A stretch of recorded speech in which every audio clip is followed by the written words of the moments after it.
Hello, my beautiful people. Thank you so much for joining me today. Thank you so much to all my new subscribers. Thank you. And for those that will be subscribing, thank you so much. I appreciate you guys.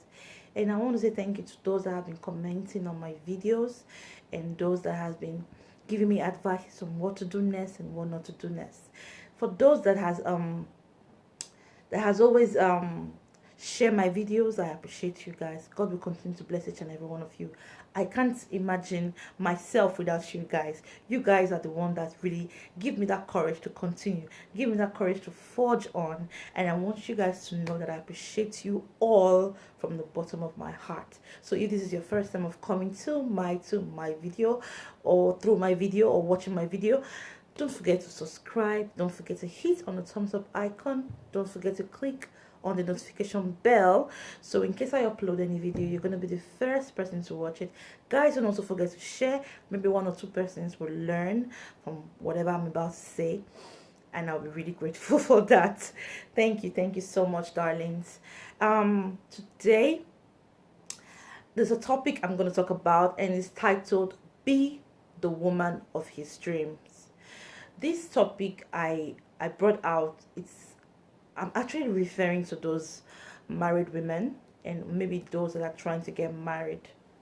Yeah, I know many people will be like, yeah, advising people. Yeah, sometimes, let me tell you guys one secret. One secret I'm going to say is that you might have past, and whenever you think about that past, and that past, I won't say keep tormenting you, I would say that past is something you're going to grow from, and you are going to learn from that past, and you apply it to your daily life, and you will see that mistake you made then in the past, you're not going to make it. So that's why most times when I talk about marital affairs, I talk about it in a way that I know that will affect people's life, and they're going to learn from it, and even maybe talk to people about it, and everything will just be perfect. Okay, I am not saying I'm a perfect human being. I am not a perfect human being. Sometimes I err. Sometimes I might even come here to say something that might not even interest someone, Sometimes I might say something that might make somebody angry. It's not my fault. That's to show that I'm a very imperfect person. I am not a perfect girl. So I will, like I always say every time, I like taking corrections in case I err anytime, in case I make any mistake anytime. Guys, tell me, I will take it. I will really cherish it so much, so that I can learn from that mistake that I made. So how can you be the woman of his dreams? Being the woman of his dreams does not really necessarily mean that you have to kill yourself for a man to please him, or to make him it simply means that you should be the woman of your dreams. It simply means that you should treat him like a king. I'm not saying you should always go down on your knees every 2 minutes and be worshiping him all the time. No, I'm not saying that. It's normal that as a married woman, you should learn to respect and adore your husband. You should learn to respect his family. You should learn to respect people around him. It's very important. All these things are things that will make a man to even love you the more. But when you love only him, for example, you love only your husband, you don't love his family, you don't love the people around him. In fact, you see his friends as bad people. You see his friends as wicked people. And there's this stumbling block, this thing that really, maybe for example, now you see one of his friends, you just say, baby, I hate this man. You see, those things are things that really makes a man to, kind of feel like you're not appreciating what he is, or who he is, or whoever he's with. It's not a good thing. Sometimes you might have, your husband might have a friend, for example, that is a womanizer, and you know that man is a womanizer. See, womanizing is something that, let me just put it this way, womanizing is something that is a choice. Nobody's being forced to womanize. It's actually a choice from that particular person. It's something he decides or she decides. Okay? So, if, for example, your husband's friend is a womanizer, and you see that your husband is actually mingling with him, and maybe, for example, they have been friends for so long, don't always degrade his friend in the presence of him. It's not a good thing. Don't.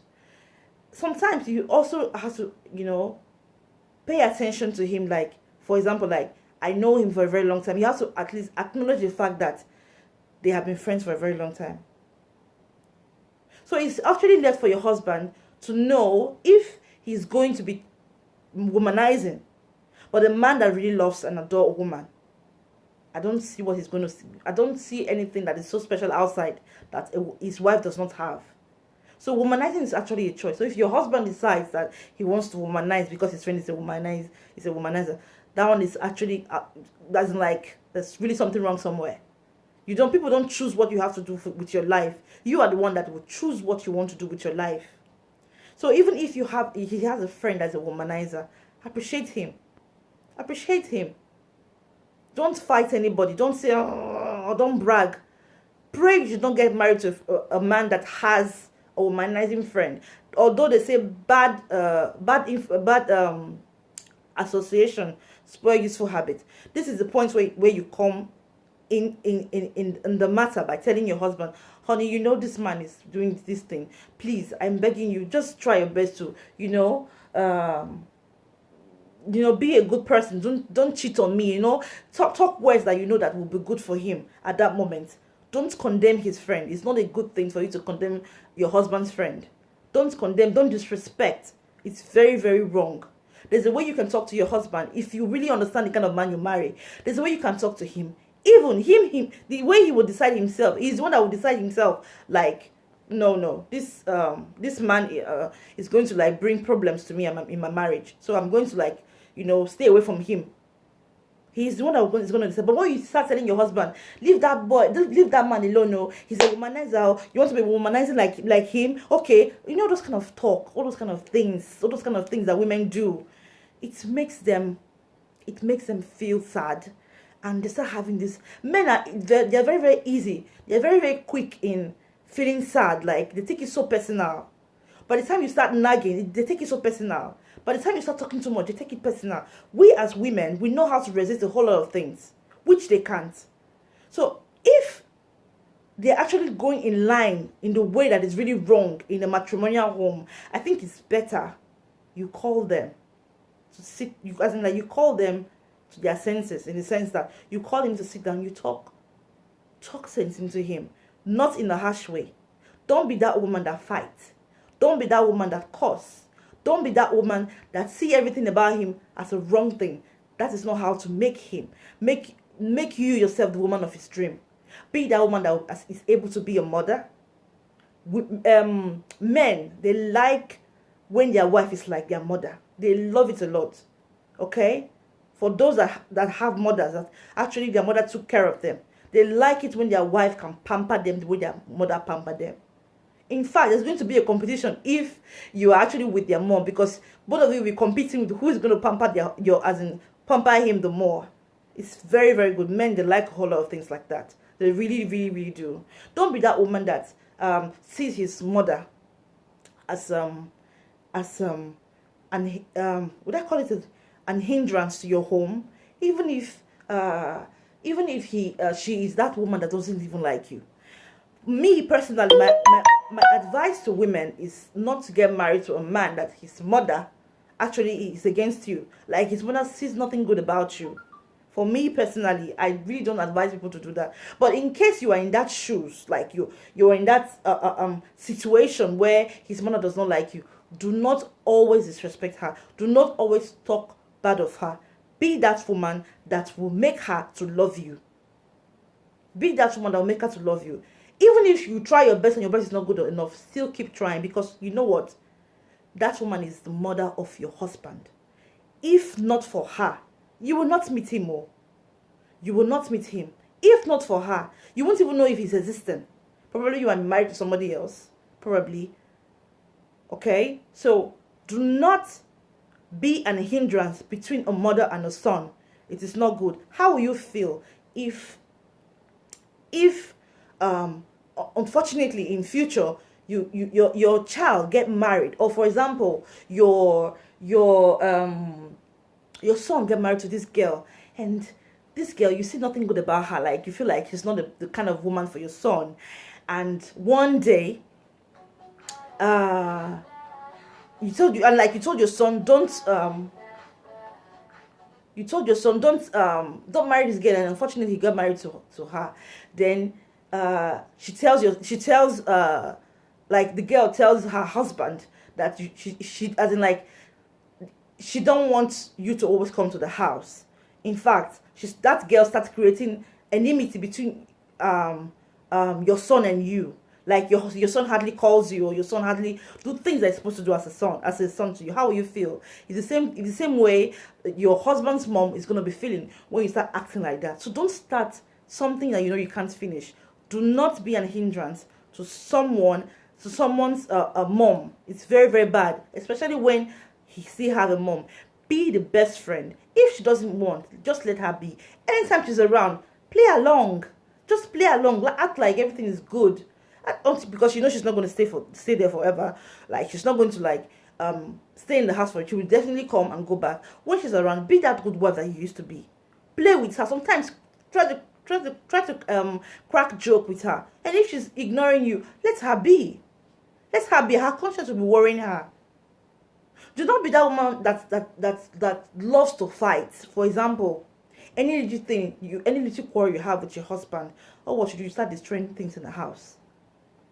You start destroying things in the house. That's a very, very bad character. I don't know where some girls get these characters from. I don't know where they get it from. What does it mean? Like, seriously. Are you trying to imitate the white people, or what are you trying to do? Any little thing, you start breaking everything in the house. You break the TV, you break the stereo, you break everything. You break everything in the house because you're angry. Now you angry, pass? Are you the only person that gets angry? So how will you create a home like that? Which man would want to live with you? No man will want to live with you. Because no man likes spending money on properties unnecessarily like that. It's only a good woman makes the home, not destroy the home. In all aspects, a good woman make her home. She don't destroy her home. So any little thing you can be able to get for yourself, or any little thing you can be able to achieve living with your husband, or any little thing you know that you guys already have in the house, do not destroy it. Do not destroy it because you're angry. Anger does not pay. Anger destroys a whole lot of things. So if you're that kind of woman that destroy, if you're that kind of woman that will stay for days without talking to your husband because he made one silly mistake, you will sleep over anger until the next day. That is wrong. That is really, really wrong. You are not making yourself the woman of his dream. And I want to say something about some women. Where did you guys get this impression of keeping malice? Your husband made a mistake because you're so perfect. You just be keeping malice with him. Or you start starving your husband. If your husband says he wants to jogodo, you'll be starving him. Some will starve their husband for months. Then the day he goes outside, you'll be complaining. I hate you. I don't want to have anything to do with you again. You will still continue to starve him, and you think you are doing him. You are doing yourself. Oh. You're doing yourself. Because what you cannot offer, another woman outside will offer. And most of them outside, you know how they do it now. They are hustling. They are looking for how to enjoy themselves. They're looking for how to make ends meet. Most of them are actually going to pamper him. They will pamper him the way you can't even pamper him. In fact, he will feel like he has seen paradise on earth. And at the end of the day, they will collect that money that he's supposed to be using for you.